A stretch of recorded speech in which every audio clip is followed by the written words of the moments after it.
Nesin adını birlikte övelim, Nesin adını birlikte övelim, Rabbe tapınalım, hakkını verelim, hakkını verelim.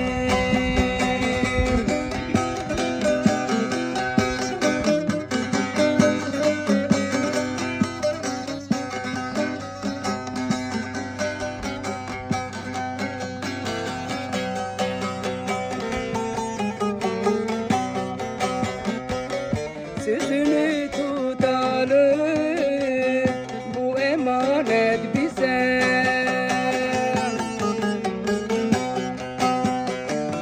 Sözünü tutalım, bu emanet bize.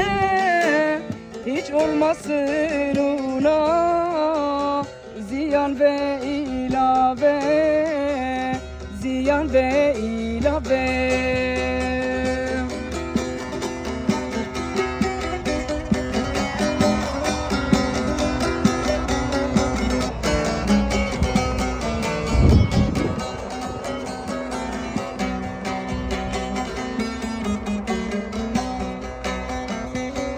Mesih fikrimizde alsın birinci yer.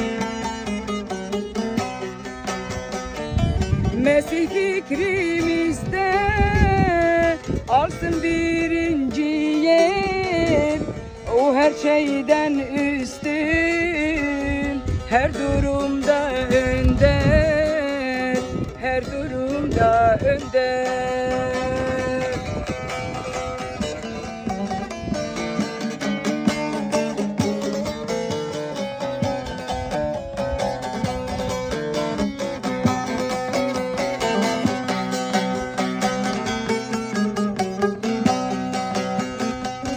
Sevgide birleşmiş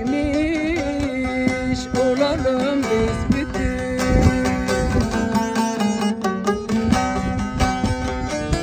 Sevgide birleşmiş olalım biz bütün.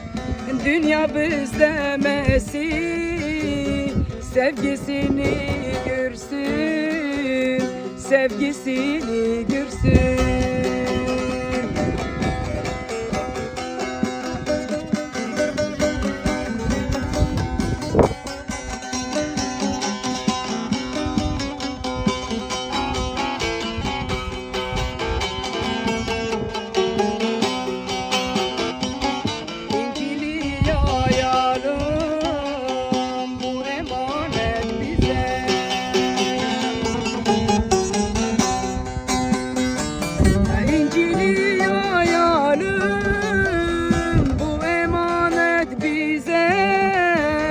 Rabbi kabul eden onunla